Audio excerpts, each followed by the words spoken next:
오늘은 예레미야서 10장 보겠습니다.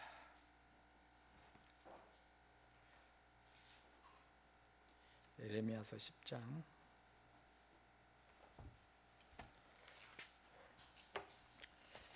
예레미야 10장을 오늘 한번 다 살펴보도록 해보겠습니다.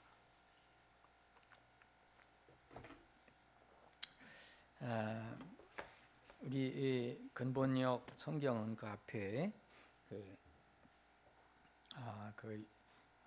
제목을 요약해서 이렇게 정리를 해줬는데 이거는 원래 성경에 있는 것이 아니라는 걸 여러분 잘 아실 겁니다. 그러나 참고로 읽는 사람들에게 도움을 주기 위해서 정리해 놓은 겁니다. 그래서 주의 진문에서 전한 예언이 지금 계속되고 있는 거예요.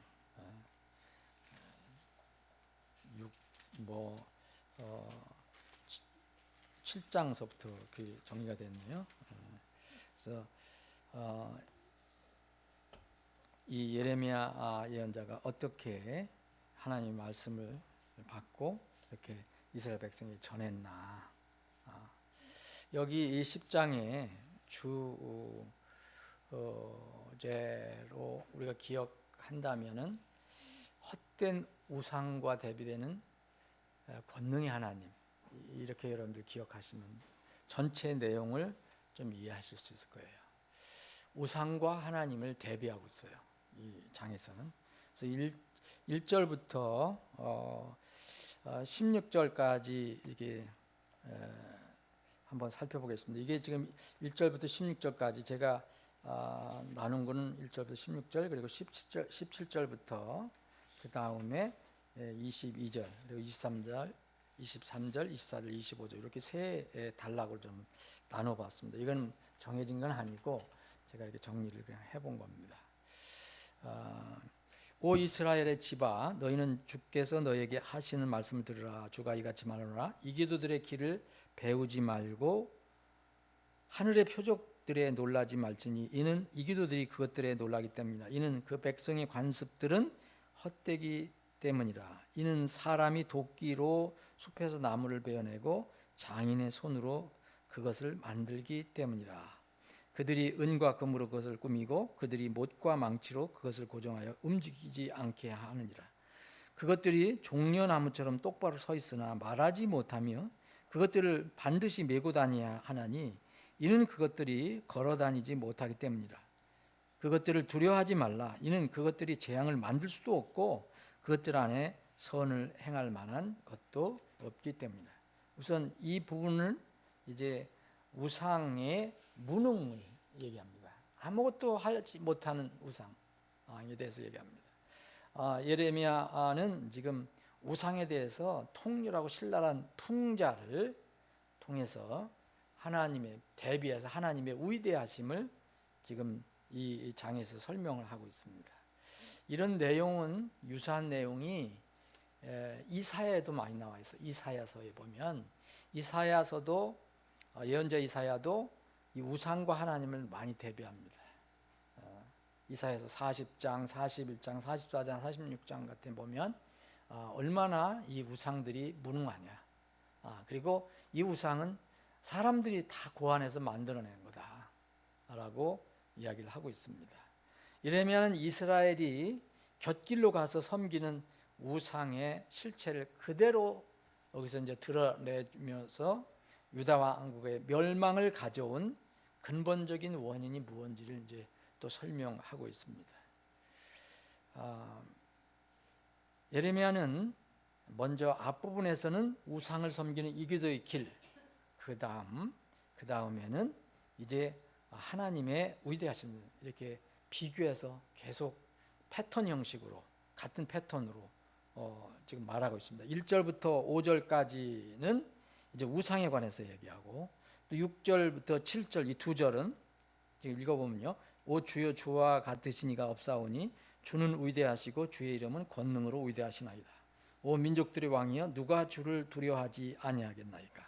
그것이 주께 귀속됨은 민족들의 모든 지혜로운 사람들 가운데서나 그들의 모든 왕국들 안에 주와 같으신 이가 없기 때문이다.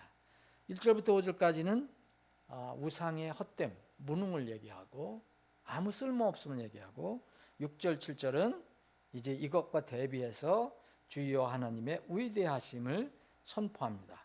근데 이 패턴이 그렇게 계속되고 있어요. 8절, 9절은 또 어떻게 되어 있습니까? 그러나 그들은 하나같이 짐승 같고 어리석으니 다시 우상에 대해서 얘기합니다.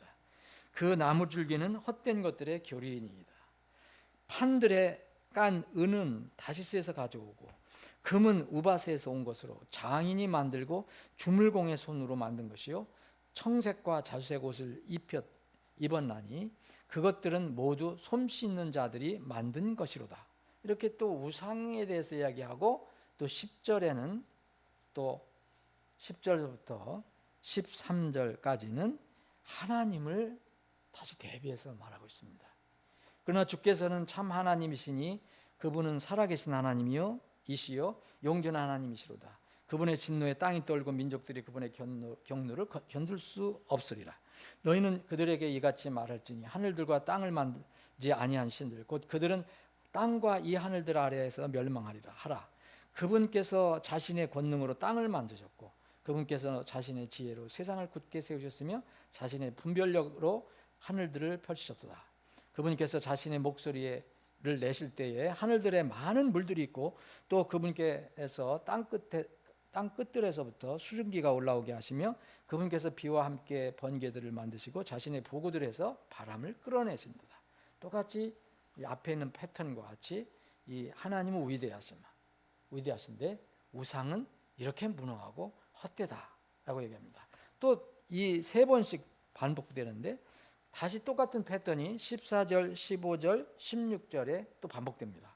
사람마다 자기 지식에서 짐승 같고 주물공마다 새겨 만든 형상으로 말미암아 당황하나니 이는 그가 주조한 형상은 거짓이요 그것들 속에 숨이 없기 때문이라. 그것들은 헛된 것이요 오류들로 만들어진 것이니 그것들을 징벌할 때 그것들이 사라지리다. 여기서 우상은 거짓된 것, 헛된 것, 오류들로 만들어진 것이라고 얘기합니다. 여기 이제 하나님은 어떻게 설명하셨냐? 야곱의 몫은 그것들과 같지 아니하니 이는 그분이 모든 것들의 조성자시요 이스라엘은 그분의 상속막대이기 때문이다. 만군의 주가 그분의 이름이다. 이렇게 모든 것의 조성자, 창조주이심을 이제 대비해서 말하고 있습니다. 사람이 이제 우상에 대해서 자세히 이렇게 얘기했는데 여기 말고도 계속해서 이제 예레미야는 우상에 대해서 이야기하고 말씀드린데도 이사야서를 보면 여러분 더 자세하게 우상에 관해서 얘기하고 있습니다. 사람이 우상을 섬기는 것은 어리석은 거지만 이 아이러니하게도 사람이 우상을 스스로 만들어요. 사람이 우상을 다 섬기잖아요. 지금 여러분 뭐 어떤 특정한 종교는 뭘 만들어 놓고 절하고 뭐 하잖아요. 근데 그거 다 스스로 나타난 게 아니라 사람들이 멋있게 만들어 놓은 거죠. 금도 칠해 놓고 뭐 옷도 입히고 뭐 그 스스로 우상을 만들고 또 자기들이 만든 그 우상 앞에 또 엎드려 절을 합니다. 신으로 숭배하는 거예요. 이게 아이러니예요. 이게 하나님께서 보실 때는 어리석다고 얘기하시는 거예요. 이게 이교도들의 길이라고 얘기하는 거예요.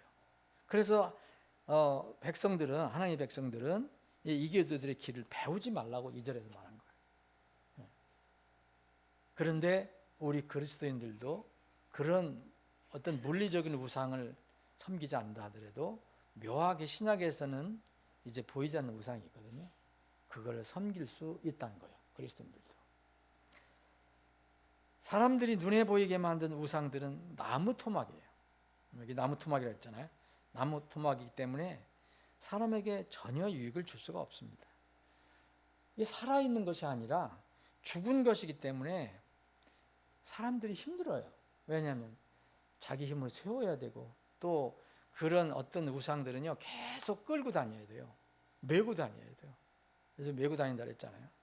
이것이 인간이 스스로 만든 종교의 실체입니다. 지금 이 세상에 있는 모든 하나님을 믿는 종교 아닌 거는 사실은 다 이런 것이 종교의 실체입니다. 자기들이 만들어 놓고 그 종교에 빠져서 힘들어하는 거예요.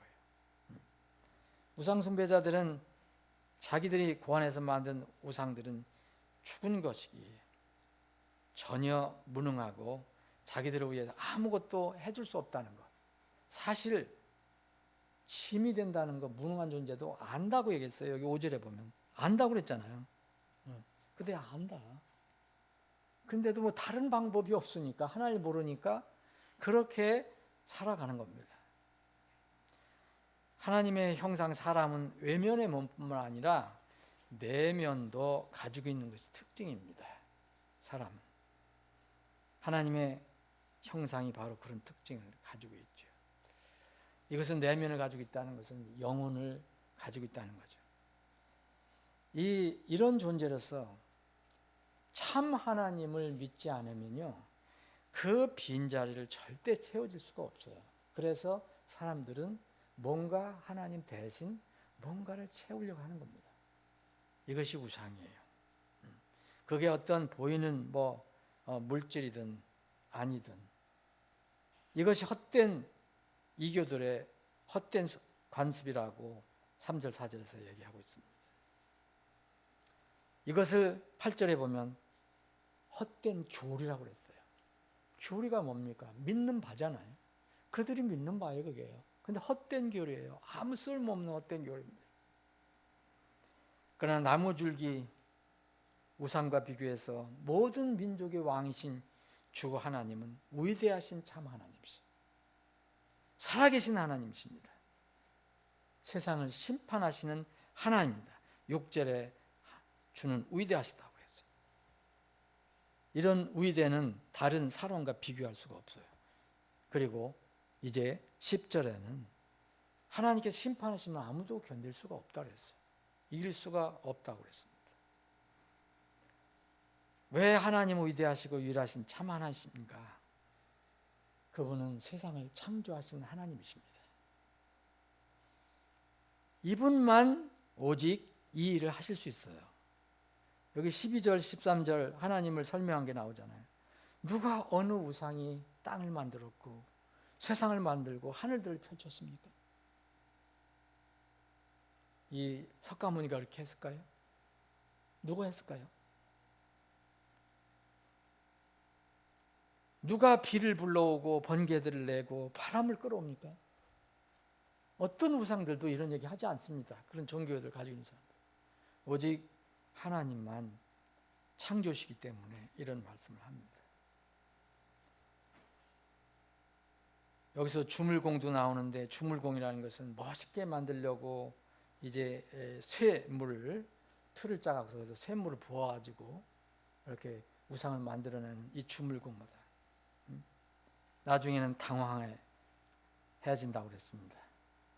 당황해질 것이다. 14절 보면 우상 숭배자들은 마지막 때에 하나님을 모르는 상태에서 마지막 심판이 올 때는 엄청나게 두려워하고 당황하게 될 것입니다. 이 우상은 다 거짓된 것이고 14절 15절은 헛된 것이고 오리들로 만들어진 것이라고 했습니다.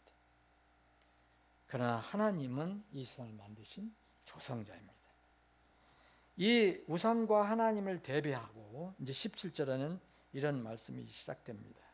오 요새의 거주민들아, 그 땅에서 내 물건들을 주워 모으라. 이는 주가 이같이 말하기를 보라. 내가 이번에는 그 땅의 거주민들을 물매로 내던지고 그들을 괴롭게 하여 그것이 그리함을 그들이 발견하게 하리라 하기 때문이다. 내 상처로 인해 내게 화 있도다. 내 상처가 심하도다. 그러나 내가 말하기를 참으로 이것이 고통이지만 내가 반드시 이것을 감당하리라 하리라 하였도다. 이것은 이 하나님의 심판을 받고 고통받을 때에 이렇게 부르짖는 이야기입니다. 내 장막이 노략을 당하고 내 모든 줄들이 끊어졌으며 내 자녀들이 내게서 나가서 그들이 없으니 더 이상 내 장막을 펼치고 내 휘장을 칠 자가 없도다. 21절입니다. 이는 목양자들은 짐승같이 되어서 주를 찾지 아니하였으므로 그들이 형통하지 못하고 그들의 모든 양떼들이 흩어질 것이기 때문이다. 보라, 시끄러운 소문이 이르렀고 또 유다의 도시들을 황폐하게 하고 용들의 소굴로 만들기 위하여 북쪽 나라로부터 큰 격동이 일어난다. 자, 이제 하나님의 심판이 임하는 장면이 나오는데 여기서 예레미야 예언자는 특이한 용어를 하나 씁니다. 목양자라는 용어를 씁니다. 이 우상숭배를 하는 이스라엘 백성이 포로가 되고 또 땅의 황폐함이 이제 성취가 될 때인데, 이때 예언자의 탄식이 이렇게 기록이 된 겁니다. 그런데 이 예레미야 예언자는 이런 불행한 원인 중에 하나로 하나님께서 어떤 특정한 사람들을 지목하셨다는 것을 알려줍니다. 그 사람들이 바로 목양자들이라는 겁니다. 이 목양자들의 책임을 지적하셨습니다. 이 목양자는 그 옆에 있는 것처럼 파스터라고 해서 요새 용어로 쓰면 목사하고 동일한 그런 용어입니다. 하나님을 찾지 않는 사람은 목양자들이든 뭐 아니든 일반 사람이든 다 짐승과 같은 것입니다. 목양자, 하나님을 믿고 양들을 이끌어 간다는 목양자도 하나님을 모르면 짐승입니다. 그래서 짐승이라고 했습니다. 목양자들은 짐승같이 돼요. 사람이 짐승이 되면 사람도 짐승과 같은 종말을 맞이하게 된다는 겁니다. 짐승에게는 영원한 소망이 없습니다. 원래 만들어질 때 사람을 위해서 만들어졌기 때문에, 혼이 없기 때문에, 내면에 그것이 없기 때문에 이제 짐승은 죽으면 그 영이나 혼이 땅으로 내려간다고 그랬습니다. 그런데 하나님께서 형상으로 지어주신 사람은 그것으로 끝나는 게 아니고 반드시 그 영이, 혼이 하나님께 올라간다고 되어 있습니다. 그래서 짐승은 죽어서 하나님께 가지 못합니다. 땅에서 끝이 납니다. 그러나 하나님의 일을 위해 임명받은 목양자들이 짐승과 같이 되면 어떻게 됩니까? 땅으로 꺼지는 그것으로 끝나는 게 아닙니다. 자기 개인의 불행도 있지만 그것으로 끝나지 않습니다. 목양자이기 때문에 자기 자신이 형통하지 못하게 되는 것은 물론이고, 자기가 잘못해서, 자기 잘못으로 인해서 그가 맡은 양들에게도 지대한 나쁜 영향을 끼친다는 겁니다. 이것을 지금 하나님께서는 예언자 예레미야를 통해서 알려주고 있는 것입니다. 양들을 잘 돌보라고 세워진 목양자들이 짐승같이 된다면 하나님을 찾지 않고, 그래서 그가 맡은 양떼들이 흩어지는 고통을 받게 될 것이라고 말하겠습니다. 양들이 왜 흩어졌느냐? 목양자들 때문에 흩어졌다라고 얘기합니다. 양들도 각자의 책임이 있겠죠. 그런데 이 말씀은 그 포인트를 바로 목양자에 두고 있습니다. 주님의 부르심을 받아서 주님의 양들을 보호하고 인도하는 사역을 맡은 영적인 지도자들, 그 역할은 아무리 강조해도 지나치지 않습니다. 그런데 이 시대에 그것이 그렇게 강조되지 않습니다. 양들의 영적인 운명을 책임지고 있는 사람들의 책임은 그 어떤 책임에 비할 수 없을 정도로 무겁습니다. 왜냐하면 세상의 지도자들은 그 자기가 지도하는 사람, 회사의 사장은 자기가 데리고 있는 사람들의 생계를 위해서 그 사업을 일구고 자기 이익을 위해서 일구지만, 이 목양자들은 물리적인 것을 위해서 목양자가 세워진 게 아닙니다. 그 영혼을 위해서 세워진 겁니다. 그런데 목양자가 짐승이 되면 그 맡은 양들의 영혼이 무너집니다. 황폐하게 되는 겁니다. 이스라엘에서 흔한 직업 중에 하나였던 바로 양, 염소 등을 기르는 사람 뭐라 했습니까? 양치라고 했습니다. 양치기. 요새는 목축업자라고 그러지만 양치기라고 그러죠. 그래서 이것을 또 셰퍼드라고 합니다. 셰퍼드. 성경에 많이 나옵니다. 이걸 목자라고도 번역합니다. 여러분 시편 23편 유명한 주는 나의 목자시니 내가 부족함이 없으리로다 그랬죠. 여기에 나의 목자, 이건 셰퍼드입니다. 이게 패스터와 같은 의미입니다. 이 순수하게 양을 치는 사람을 셰퍼드라고 했지만 이스라엘 회중에게 적용할 때는 이것을 목양자라고 한 겁니다. 패스터라고 한 겁니다. 사람으로 적용할 때는. 그래서 신약 성경에서는 한 지역교회 성도들, 하나님께서 맡겨준 양들을 돌보는 사람들을 패스터로 번역을 한 겁니다. 목사로 그래서 번역을 한 겁니다. 신약 시대에서 목사는 그 명칭의 의미와 기능이 성격에 따라서 감독으로도 불리기도 하고 장로라고도 불리기도 하지만 같은 직분입니다.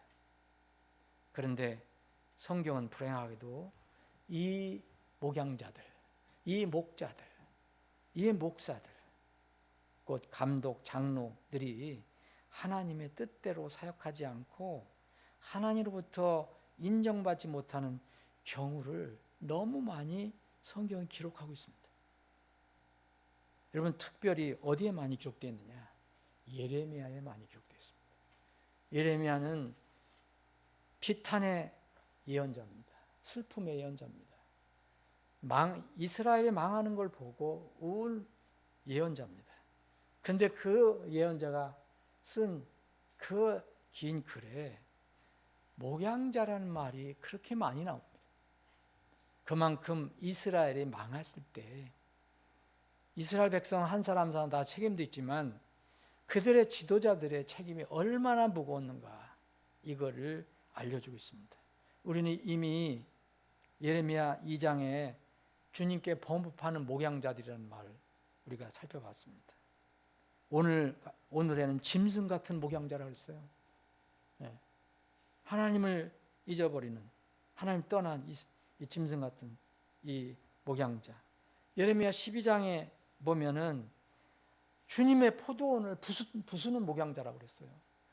주님의 포도원을 잘 세워야 되는데 그걸 부수고 짓밟고 황폐한 공간으로 만들어버리는 목양자가 나옵니다. 예레미야 23장에는 주님의 초장들을 아예 멸하는 목양자들이 나와요. 거짓 목양자들이죠. 그리고 흩어버리는 목양자들이 나옵니다. 예레미야 23장 2절에는 이제 그 주님의 양떼를 내쫓는 목양자들 나옵니다. 돌보지 않는 목양자들. 예레미야는 슬픔 속에서 이 글을 쓸 때 바로 목양자를 하나님께서 물론 이제 쓰라고 하신 거지만 목양자에 대한 정말 중요한 역할을 가지고 있던 목양자들에 대한 기록을 많이 하고 있습니다. 이스라엘 회중을 돌보는 목양자들은 하나님의 말씀을 전하는 사람들이기 때문에 때로는 예언자로 불리기도 했습니다. 이스라엘 목양자들은 이스라엘 영적 지도자들입니다. 이스라엘이 영적으로 물리적으로 잘 되게 하는 중요한 역할을 감당해야 합니다. 그게 영적 지도자입니다. 그런데 잘 돼야 할 이스라엘이 오히려 큰 불행을 당하고 망하게 되었습니다. 그 근본적인 이유를 하나님께서는 예레미야를 통해서 목양자에게 찾는 겁니다. 여기. 이는 목양자들이 짐승같이 되어서 주를 찾지 아니하였으므로 그들이 형통하지 못하고 그들의 모든 양떼들이 흩어질 것이기 때문이다. 이 앞에 쭉 얘기하시면서 이 목양자들의 책임을 이야기하고 있습니다. 왜 이렇게 하나님의 뜻을 행하는 목양자들이 많을까요? 이 성경에 보면. 오히려 왜 하나님의 일을 대적하는 일을 하는 목양자들이 많을까요? 양들을 내쫓고 때로는 부수기도 하고 포도를 부수기도 하고 또 흩어내기도 하고 쫓아내기도 하고 하는 이런 목양자들이 왜 나올까요? 저는 하나님 말씀을 근거로 해서 살펴보면 여러 가지 원인이 있겠지만 그 중에 하나는 저는 소명이라고 생각합니다. 주님의 부르심을 받아서 양들을 돌보는 것이 아니라 자기 스스로 그 직분이 멋있어 보였는지 뭐였는지 그 직분을 취해서 자칭 사역자가 된 것이 가장 큰 이유입니다. 그것을 예레미야서는 우리에게 알려줍니다. 앞으로 이제 14장서부터 살펴볼 겁니다. 에스겔도 이것을 지적을 하고 있습니다. 내가 부르지도 않았는데 그들은 갔다. 내가 세우지도 않았는데 그들은 가서 그 일을 그럴듯하게 했다. 하나님께서 직접 말씀하십니다. 그래서 중요한 거는 사람의 세상적인 능력과 지식과 무슨 외모가 아니라 하나님과의 관계에서 진정으로 이 소명을 느껴야 됩니다. 자기가 이제는 남은 인생을 하나님을 위해서 헌신할 것이냐, 양들을 위해서 내가 내 생애를 바칠 것이냐. 이것이 없는 사람은 선한 일을 사모하는 사람이 아닙니다. 자기 일을 자기 유익을 위해서 하는 사람들입니다. 주님이 부르시지도 않았는데 자기가 스스로 취한 것이기 때문에 주님의 뜻이 사역 중심이 될 수가 없습니다. 결국은 결정적일 때는 무엇을 따라갑니까? 자기 육신을 따라가게 돼 있어요. 결정적일 때는. 위험하지 않을 때, 평안할 때, 이럴 때는 멋있는 것 같지만 나중에 이제 대환란 때나 환란이 올 때 보면 그런 것들이 잘 드러날 것입니다. 속속들이 그 속국들이 그렇게 드러날 것입니다. 예레미야 14장 14절에 보면 그때 주께서 내게 이르시되 예언자들이 내 이름으로 거짓을 예언하는도다. 내가 그들을 보내지 아니하였고 그들에게 명령하거나 말하지도 아니하였거늘 그들은 너에게 거짓 환상 계시와 점술과 험한 것과 그들 마음에 속이는 것으로 예언하였도다.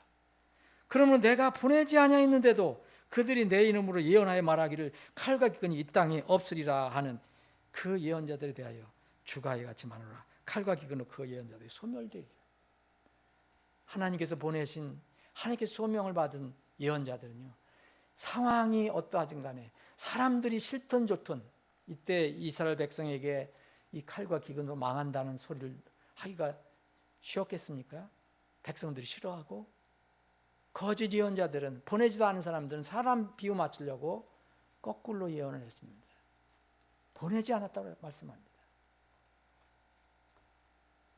분명히 부르심을 받은 사역자도 세상과 육신에 끌려가면 주님께 범법하기도 합니다. 사람이 약하기 때문에. 그런데 소명 없는 사람은 주님께서 맡기신 양을, 자기 삶을, 그 양을 위해서 자기 삶을 희생할 그런 능력이 없어요. 주님께서 부르시지 않았기 때문에. 그렇게 할 능력도 없고 의지도 없어요. 자신의 육이 불리하거나 손해가 나면 언제든지 양을 버리고 떠날 수 있습니다. 양들을 살리려고 자신을 희생하려고 오신 선한 목자 예수님 어떻게 하셨습니까? 예수님은 당신의 모든 것을 내놓기 위해서, 생명을 내려놓기 위해서 오셨다고 그랬습니다. 누구를 위해서? 양들을 위해서. 그게 참된 목자입니다. 오직 유일한 참된 목자는, 선한 목자는 예수님뿐입니다. 인간 목자는 부르심을 받아서, 약하지만 부르심을 받아서 예수님을 따라가는 사람들입니다. 그러나 인간 목양자는 아무도 예수님과 같이 될 그런 완전한 선한 목자가 없습니다.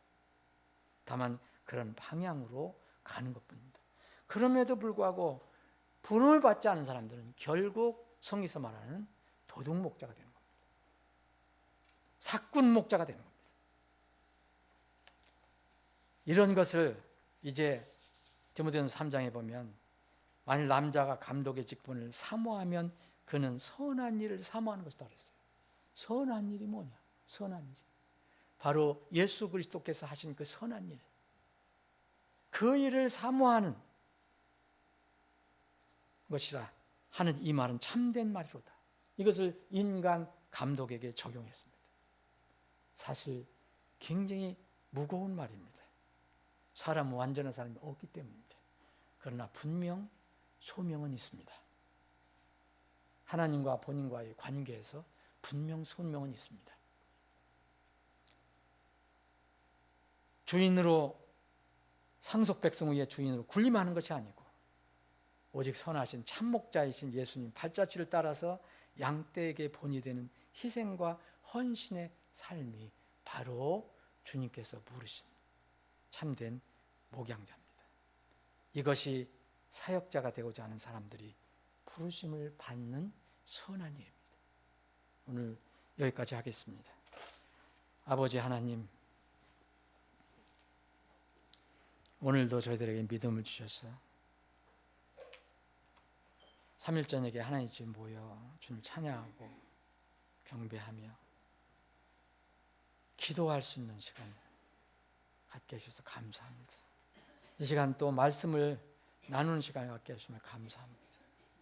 이스라엘 유다가 멸망될 때에 그 멸망의 큰 원인의 하나로 주님은 목양자를 지적했습니다. 주님, 이 땅에서 주님을 부르심을 받고 주의 양들을 섬기는 그런 사역자들이 곳곳에서 많이 나오기를 원합니다. 참된 사역자들이 많이 나오기를 원합니다. 거짓 부르심이 아니고 참된 부르심으로 그 부르심에 응답해서 양들을 섬길 수 있는 그 사역자들이 이 땅에 많이 나와서 마지막 때에 주님의 양들을 잘 섬길 수 있는 교회들이 곳곳에 많이 세워지게 해 주옵소서. 우리 교회도 주님, 우리 교회에게 맡겨주신 이 양들을 섬기는 일, 사역을 하는 모든 일들, 이 일들을 끝까지 잘 감당하는 그런 주님이 사랑하고 쓰시는 교회가 되게 해 주옵소서. 거룩하신 예수님의 이름으로 기도합니다.